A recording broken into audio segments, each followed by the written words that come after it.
I'm gonna keep this anonymous for me and my family's sake. I'm quite the outdoorsy person, and so is my family. I go on family camping trips every summer. One time my uncle told us this one night at a campfire. My uncle is a very credible person and trusted across his community. I will be telling this story from his perspective. I am an experienced hiker and an outdoorsman, and I frequently visit trails and parks, sometimes just to get my mind off of things.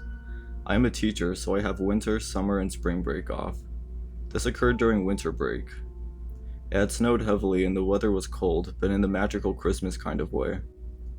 I was going through a tough time in my life, although I won't get into it, so just to have something nice to do, I went out to a wooded area with my trailer so I wouldn't have to do as much work.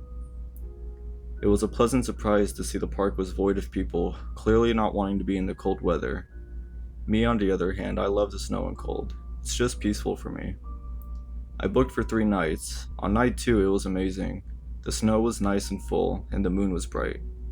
I mean, perfectly bright enough to see almost the entire forest with a gentle blue glow. I just had to go on a night walk.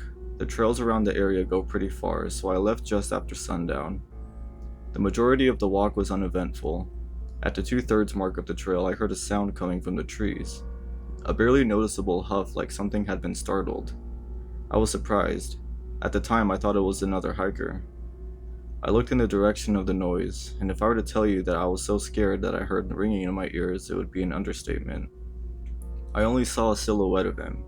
He was tall, freakishly tall, like at least 8 feet tall.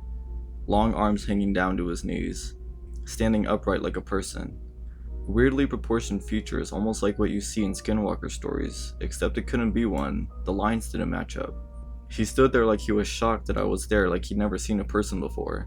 He wasn't aggressive, but more curious. I looked at him like I'd never seen anything like him. We were almost parallel to each other in our reaction. He tilted his head slightly and leaned forward to get a better look. We were about 20 feet away from each other, with enough distance for me to get at least a good head start if need be. I was still scared out of my mind, but I came to my senses enough to see that he wasn't aggressive, but more curious than anything. I reached into my satchel and grabbed a piece of beef jerky and threw it at him. He took a step back and looked at it, and then he looked at me, before slowly crouching down and grabbing it. He then started walking back into the dense forest. I wasted no time in sprinting out to the trailer, packing everything up and booking it out of there. I didn't even care about checking out. Since then, I've never been able to go back to the park without thinking about him, who he was, if he was real, or a figment of my tired imagination. When I first heard my uncle tell the story, it was fascinating to me. I never believed in ghosts or aliens, but this one is probably the one I've only ever believed in.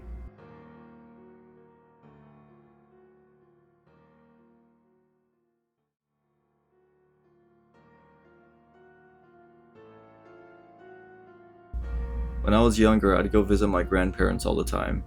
They lived in a 1-floor house with an unfinished basement. I never liked it down there, and it felt small for a big basement.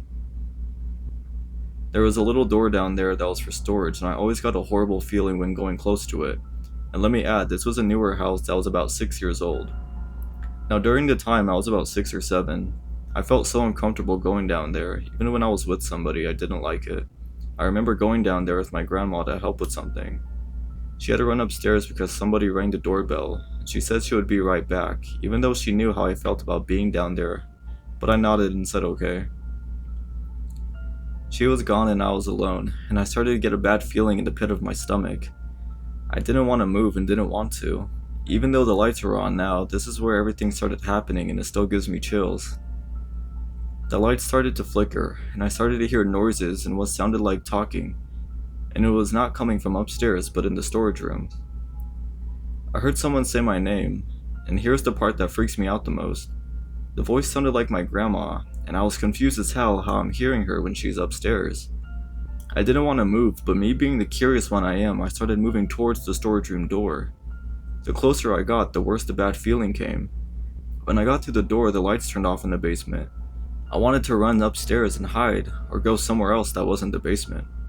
I heard my name again for the second time. It was my grandma's voice asking me to open the door to help her. So I did, and I regret it.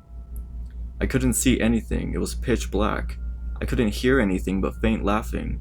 That felt like forever, but then the laughing stopped and the lights turned back on in the basement, and I felt a little bit better with the lights back on. But on the downside, I could see the little thing in the storage room. I saw a small clown doll in the storage room, and my grandma hates clowns with a passion and wants nothing to do with them. So why is there a clown doll? I have no damn idea. Then the lights turned on in the storage room. I saw red that looked like blood all over the place.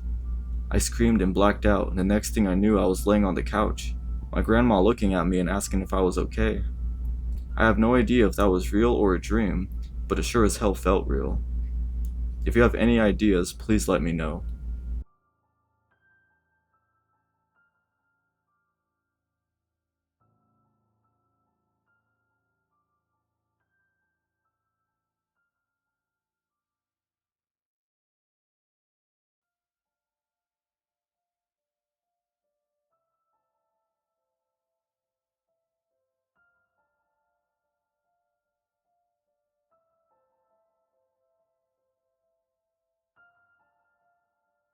I'm a 27-year-old male living in the UK with my fiance and currently work as a teaching assistant for teenagers with special education needs at a school not far from Bradgate Park in Leicestershire.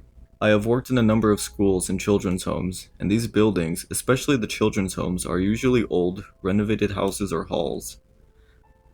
This particular story happened in 2013 when I had just started working as a support worker at a care home for teenagers and young adults, around 18 to 30 years old with autism, brain damage, and challenging behavior.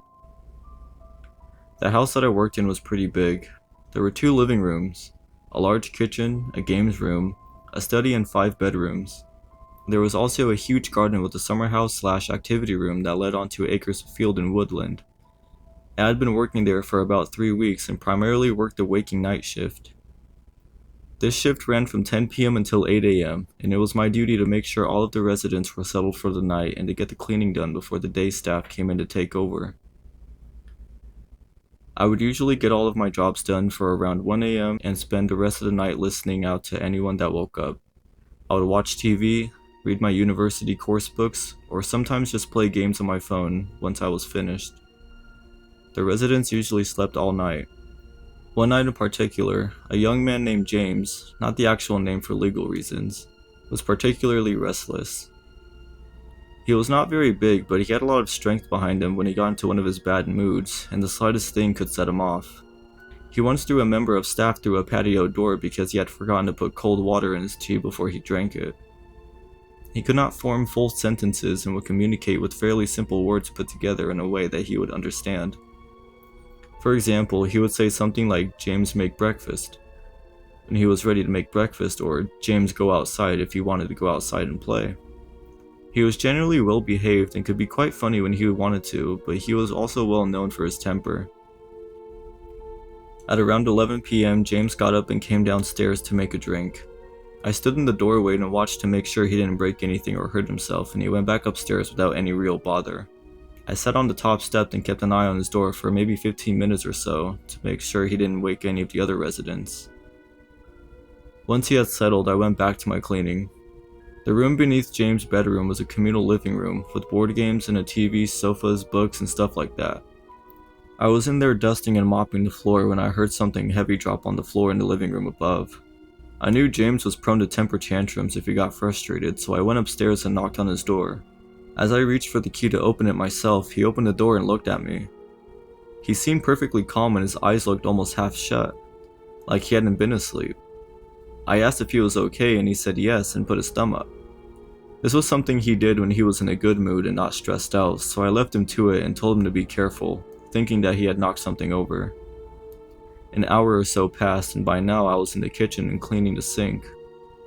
I heard another bang above me, again like something had been dropped. This time I realized that the room above the kitchen was currently empty. The house was set up to house 5 residents, but there were only currently 4, and the room above me was the spare empty bedroom. I immediately went to check it out, but the room was empty. I stood there for a while, and as far as I could tell, everybody was asleep.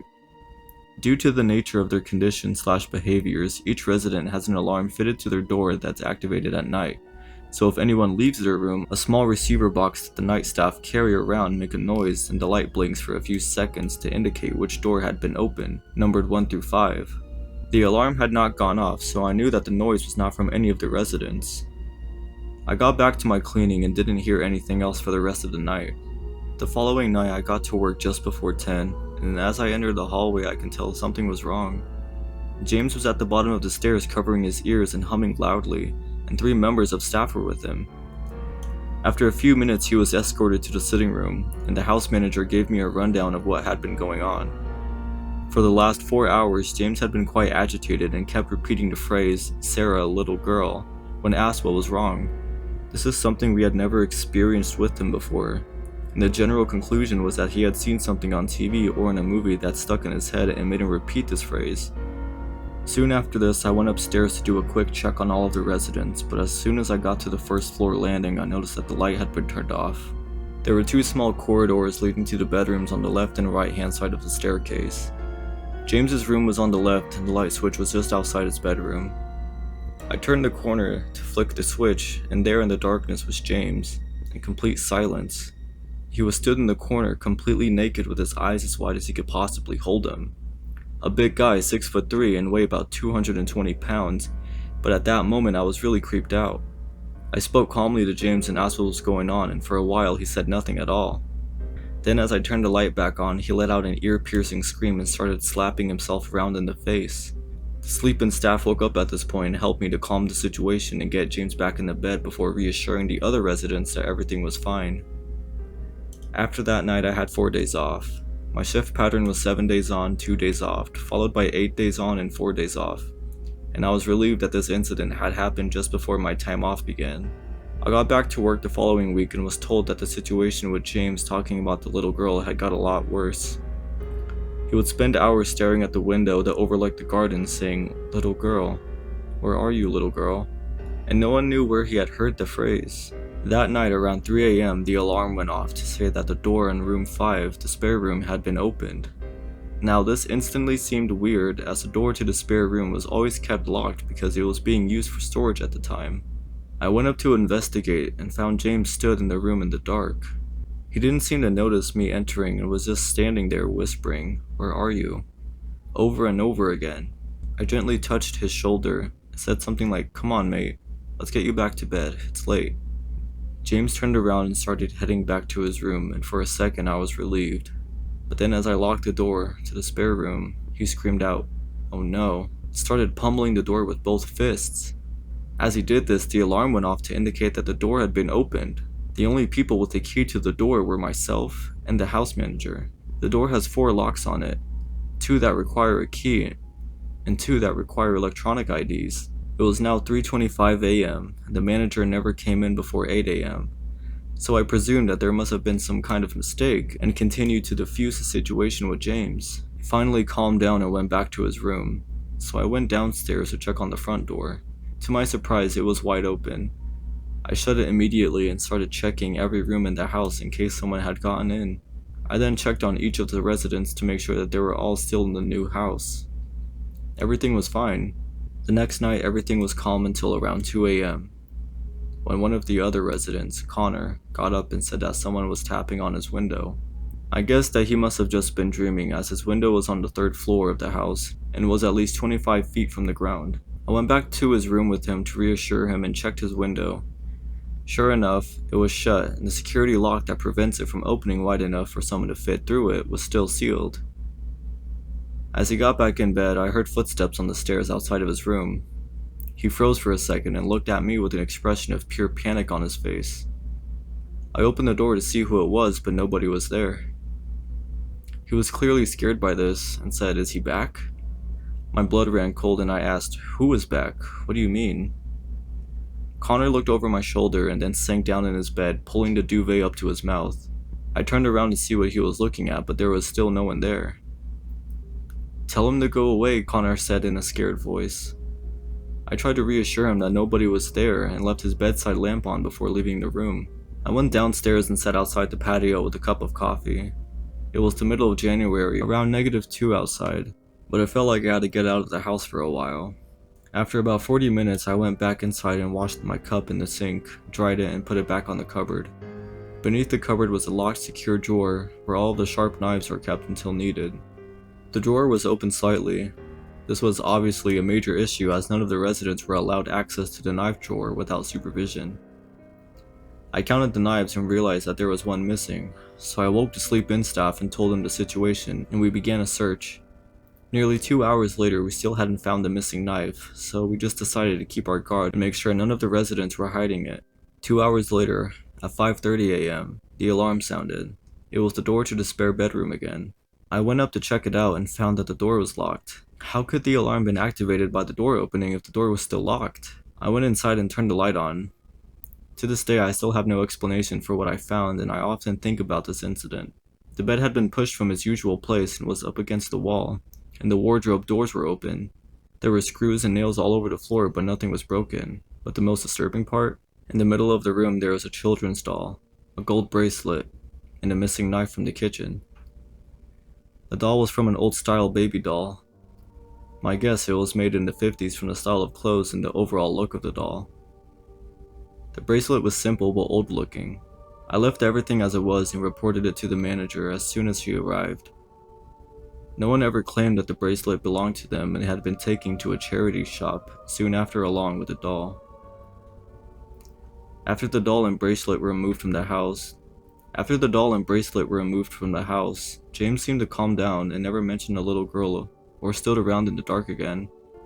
I still don't have an explanation for anything that happened, and I sometimes think that it was just a combination of strange behavior from a young autistic guy and the fact that the house was old. But on the other hand, a lot of stuff happened that I can't explain logically. My only regret now is that the doll and bracelet are gone, and can't be examined or identified.